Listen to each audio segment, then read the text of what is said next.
23 বছর আগে তৈরি হয় এগরা মহকুমা, কিন্তু এই মহকুমায় কোনো আদালত নেই। যেতে হয় কাঁথি আদালতে। সময় লেগে যায় অনেকটাই, প্রায় 2 ঘন্টা। এই সমস্যাই এবার মিটতে চলেছে। এগরায় তৈরি হবে মহকুমা আদালত। এর জন্য জমি বরাদ্দ করেছে পুরসভা এবং পঞ্চায়েত সমিতি।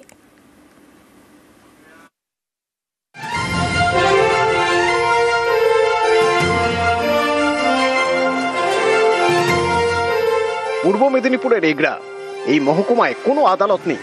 মামলা মোকদ্দমার জন্য যেতে হয় প্রায় 50 কিলোমিটার দূরে কাঁথি মহকুমা আদালতে। এতে সারা দিন চলে যায়। এই সমস্যা এবার মিটতে চলেছে। এগরা পাচ্ছে মহকুমা আদালত। এর জন্য পূর্ত দপ্তরকে জমি দিয়েছে এগরা পুরসভা এবং স্থানীয় পঞ্চায়েত সমিতি।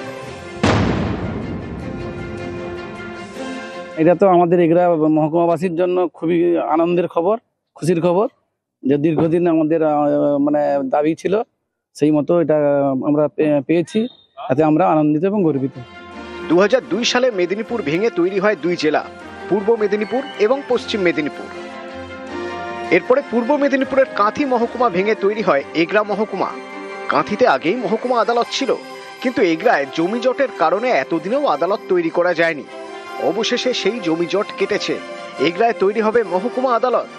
পটাশপুর খাড় মৌজায় তৈরি হবে এগরা মহকুমা আদালত। এর জন্য পূর্ত দপ্তরকে প্রায় 2.5 একরের বেশি জমি দিয়েছে এগরা পুরসভা এবং পটাশপুর 2 নম্বর পঞ্চায়েত সমিতি। মহকুমা আদালতের পাশাপাশি তৈরি করা হবে বিচারক এবং আদালতের কর্মীদের থাকার জন্য আবাসন। এগরা মহকুমার যত কাজ এখন কাঁথি মহকুমাতে গিয়ে করতে হয়, যত তাড়াতাড়ি সম্ভব যাতে এই মহকুমাতে এগরা মহকুমা আদালত গড়ে ওঠে, তাতে এলাকাবাসী খুবই উপকৃত হবে।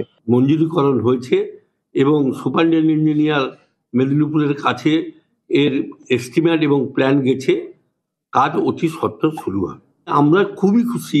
প্রশাসনের পক্ষ থেকে এগরা মহকুমার আদালতের জায়গা চিহ্নিত ও হস্তান্তর কথা শুনতে পেয়ে এগরা মহকুমারবাসী খুশি। পূর্ব মেদিনীপুর এগরা থেকে Pankaj Dasarathi, news 18 Bangla. SIR form fill up বিরোধী দলনেতা। নন্দীগ্রামে গতকাল এসআইআর ফর্ম জমা দেন শুভেন্দু অধিকারী। গতকাল বিধানসভা কেন্দ্রের এক অনুষ্ঠানে শুভেন্দু অধিকারী অনুষ্ঠানের ফাঁকে এসআইআর ফর্ম ফিল আপ বিরোধী দলনেতা।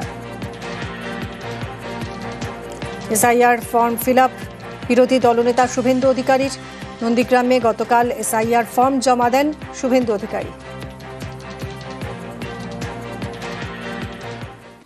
2002 এর পরে 2025 রাজ্যে চলছে এসআইআর। ফর্ম বিলি ঘিরে হাওয়া গরম।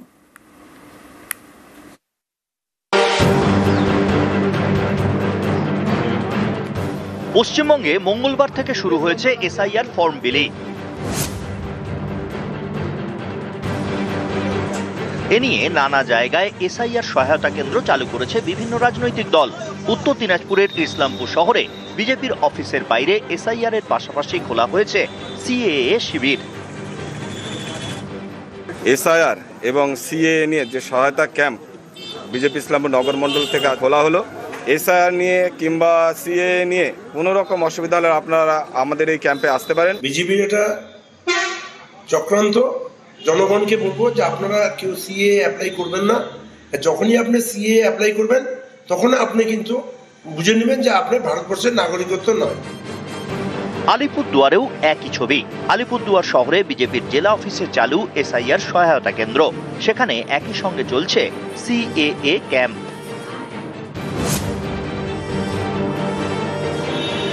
দক্ষিণ 24 পরগনার বারুইপুর, এখানকার বেগমপুরের বিএলও অঞ্জনা মণ্ডল, বিজেপির বিএলএ সুরজিৎ বিশ্বাস। মঙ্গলবার এসআইআর ফর্ম বিলি নিয়ে দুজনের মধ্যে বচসা। এরপরেই বিজেপির বিএলএকে বিএলও মারধর করেন বলে অভিযোগ। ওনাকে বলেছি ফর্ম দিয়েছেন, আপনি আমাকে জানাননি কেন? তো বললো না আমি নিয়ে এসেছি, আমি 10টা ফর্ম নিয়ে এসেছি, আমি যাদেরকে চেনা তাদেরকে দিয়েছি। আমি আপনি তো আমাকে না জানিয়ে দিতে পারেন না। তো এই কথাতে ওনার সঙ্গে আমার একটু তর্কতর্কি বা কথা কাটাকাটি হয়। উপপ্রধানের স্বামী রিয়া বর্মনের স্বামী কোথা থেকে এসছেন, বাইক চড়ে এসে আমাকে যথারীতিভাবে ধস্তাধস্তি ধাক্কাধাক্কি হিল ঘুষি। এটা সম্পূর্ণ মিথ্যে। বিজেপিরা আগে থেকেই আমাকে হুমকি দিয়েছে, আমাদের না নিয়ে ঘুরলে ইয়ারোর কাছে তোমার চাকরি নিয়ে করব, কি করে চাকরি বাঁচে দেখব। ওরা আমার কাছে মিথ্যে অভিযোগ করে ফেসবুকে লিখেছে আমি নাকি ওদের আই কার্ড ছিঁড়ে দিয়েছি। বৃহস্পতিবার এসআইআর ফর্ম বিলি ঘিরে লেকটাউনে উত্তেজনা। লেকটাউনের বিধানপল্লীতে বিএলওর সঙ্গে ফর্ম বিলি করতে যান বিজেপির বিএলএ। অভিযোগ, তখন কাজে বাধা দেন স্থানীয় কয়েকজন তৃণমূল কর্মী। এরপরে বিজেপির বিএলএ কে চড় মারা হয় বলে অভিযোগ। বাবু চৌধুরী আমার খাতা কেড়ে নেবে, খাতা কেড়ে নিয়ে এরকম করে খাতা কেড়ে নেবে। আমার হাতে মোবাইলটা ছিল, আমার খাতা যেমনি কেড়ে নিয়েছে, ওর গায়ে গিয়ে মোবাইলটা লেগেছে আমার হাতটা নিয়ে। আমি যে মোবাইলটা লাগার সাথে সাথে ও একটা ঠাস করে আমার গালে চড়। যাদের বাড়িতে ফর্ম নেওয়া হয়েছে তাদের বাড়িতে গিয়ে জিজ্ঞাসা করুন, তাদের সামনেই হয়েছে। হ্যাঁ, এবার কি হচ্ছে, এখানে এরা সবাই তৃণমূল, সবাই সবাই সবাই এরা হিংসা করছে। ওনার সঙ্গে লোকজন নেই আর উনি চেনে না, যেতে থাকে বাইরে। এবার যখন চেনে না তখন উনি যখন জিজ্ঞেস করে তখন ওনাকে বলা হচ্ছে কি আপনার মতন কাজ করতে থাকুন, যেরকম আমরা করছি করুন। উনি বলছে আমাকে গা হাত দিয়েছে, কিন্তু উনি একটা আমাদেরই কর্মীকে চট করে একটা থাপ্পড় মেরে দিয়েছে। ইনি নিবাস দাস, কোচবিহারের মাথাভাঙার গ্রামে বিজেপি বিএলএ। তার গলায় জুতোর মালা।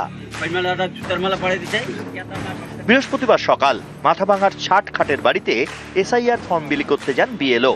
সঙ্গে ছিলেন বিজেপির বিএলএ নিবাস দাস।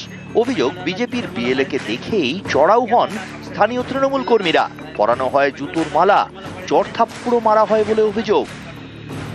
ফটিক দাস আইসা আমাকে চড় থাপ্পড় মারলো, আর কেতা দাস আইসা চড় থাপ্পড় মারলো, মারে বলতেছে আর খৈমেলা দাস আমার জুতোর মালাটা পরাই দিল, দিয়া আমাকে ধাক্কা বার করে দিল, বেটা ভাগ এখান থেকে। আমি খবরটা শুনিনি, খোঁজ নিয়ে দেখছি আর তৃণমূলের নেতারা এখানে জড়িত কেন? বিএলওরা তো নির্বাচন কমিশনের লোক, এখানে দলের কোনো সম্পর্ক নেই। আলিপুরদুয়ার ২ নম্বর ব্লকের চাপড়ের পাড় এলাকা। এখানকার বিএলওর দায়িত্বে রঞ্জিত সরকার। তিনি স্থানীয় স্কুল শিক্ষক, আবার বিজেপির মন্ডল সভাপতি পদেও রয়েছেন। এ নিয়ে সরব তৃণমূল। মন্ডল সভাপতি ভারতীয় জনতা পার্টি কয়েকজন আলিপুরদুয়ার জেলাতেও ইতিমধ্যে তারা বিএলও হিসেবে নিযুক্ত হয়েছেন, যেটাকে সর্বস্তরে ভারতীয় নির্বাচন কমিশন বিষয়টা দেখছেন। আমি কিন্তু আজকে থেকে বিএলও, হঠাৎ করে বিএলও না। আমি যখন পলিটিক্যাল অ্যাক্টিভিস্ট ছিলাম না, তার আগে থেকে আমি বিএলও। তো ওদেরকে চিঠি করেছিলাম, ওনারাই বলেছে আপনারা কাজ করুন না, কমপ্লেন তো আসেনি। নিউজ 18 বাংলা। বাগডোগরার সেনা ছাউনি থেকে গ্রেফতার বাংলাদেশি পরিচয় লুকিয়ে ঠিকা সংস্থায় কাজ করতেন। তার থেকে উদ্ধার হয়েছে বাংলাদেশের পরিচয়পত্র, ভারতীয় ভোটার কার্ড এবং প্যান কার্ড। তদন্তকারীরা খতিয়ে দেখছেন এই বাংলাদেশি কি আসলে গুপ্তচর।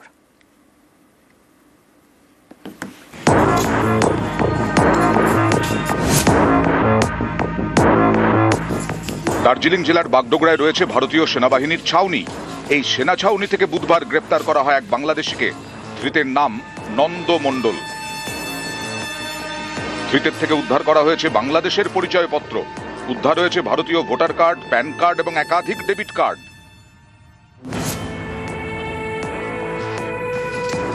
ধৃতকে জেরা করে পুলিশ জানতে চাইছে ভারতে থেকে গুপ্তচর হিসেবে কাজ করতেন কিনা, বাংলাদেশে কোনো তথ্য পাচার করেছেন কিনা, বাংলাদেশি হয়েও কিভাবে ভারতীয় নথি তৈরি করলেন।